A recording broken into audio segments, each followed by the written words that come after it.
India गठबंधन से नीतीश कुमार का बाहर जाना न सिर्फ आरजेडी, कांग्रेस बल्कि अखिलेश यादव को भी बड़ा झटका लगा है। अखिलेश यादव जिस उम्मीद के साथ आगे चल रहे थे, उस उम्मीद पर पानी फिर गया है। दरअसल 2024 लोकसभा चुनाव से पहले नीतीश कुमार ने इंडिया को छोड़कर एनडीए में वापसी कर गए हैं और उन्होंने साफ साफ शब्दों में कहा कि इंडिया गठबंधन के लोग कुछ करना ही नहीं चाहते हैं। अब आपके अंदर सवाल होगा कि अखिलेश यादव को कैसे झटका लगा। दरअसल समाजवादी पार्टी ने लोकसभा चुनाव 2024 के लिए अपनी पहली लिस्ट का ऐलान कर दिया है। पार्टी ने 16 उम्मीदवार की घोषणा की है, जिसमें 11 उम्मीदवार पिछड़ी जाति के हैं। पार्टी की पहली लिस्ट में 11 ओबीसी, एक मुस्लिम, एक दलित, एक ठाकुर और एक खत्री शामिल हैं। 11 ओबीसी टिकटों में 4 कुर्मी, 3 यादव, 2 साक, एक निषाद और एक पाल है। अखिलेश पिछले साल से ही लोकसभा चुनाव में विजय हासिल करने के लिए पिछड़ा दलित अल्पसंख्यक फॉर्मूला पर काम कर रहे थे। यूपी में 40 से 45% ओबीसी, 20% दलित और 19% मुस्लिम मतदाता है, जो राज्य के सभी मतदाताओं का लगभग 78% है। अखिलेश यादव का लक्ष्य इस समूह के एक बड़े हिस्सों को पाटना था, पर नीतीश कुमार के एनडीए में जाने के बाद समाजवादी पार्टी यानी अखिलेश यादव का गणित जो है वो गड़बड़ाया हुआ लगता है। अखिलेश यादव की कुर्मी वोटर पर पकड़ कमजोर पड़ गई है।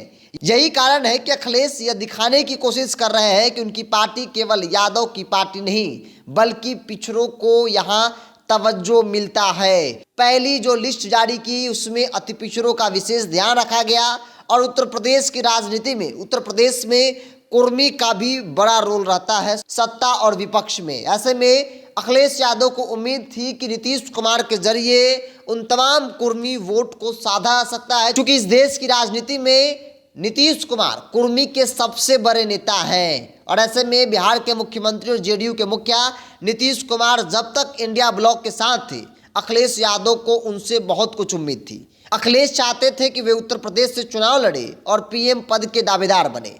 अखिलेश ने नीतीश कुमार के एनडीए में शामिल होने के बाद ट्वीट करके कहा था कि अगर वो इंडिया ब्लॉक में रहते तो पीएम बनते। अखिलेश ये बात यूं ही नहीं कह रहे थे, बल्कि इसके लिए उनके पास प्लान भी था। अखिलेश चाहते थे कि नीतीश कुमार किसी सीट से लोकसभा चुनाव लड़े। अखिलेश इसके लिए कुर्मी बहुल वाला मिर्जापुर, फूलपुर, अंबेडकर नगर की सीट देने को तैयार थे। लखनऊ में समाजवादी पार्टी के दफ्तर पर एक नज़र अखिलेश और नीतीश की फोटो वाले बैनर लगे थे, जिस पर नारा लिखा हुआ था, यूपी का प्लान बिहार बराबर हो गई मोदी सरकार। मतलब अखिलेश का प्लान था कि यूपी नीतीश कुमार को लाया जाए और लड़ाया जाए। इससे उनको तो फायदा होगा ही होगा, साथ ही साथ कुर्मी वोट को भी साधा जाएगा, जो कि अच्छी खासी आबादी उत्तर प्रदेश की राजनीति में है। मुलायम सिंह यादव के समय में समाजवादी पार्टी को एक तरफा कुर्मी वोट पड़ते थे। कद्दावर कुर्मी नेता बेनी प्रसाद वर्मा कभी समाजवादी पार्टी के नंबर 2 की भूमिका हुआ करते थे। बाद में अंदरूनी कलह के चलते उन्होंने कांग्रेस ज्वाइन कर लिया।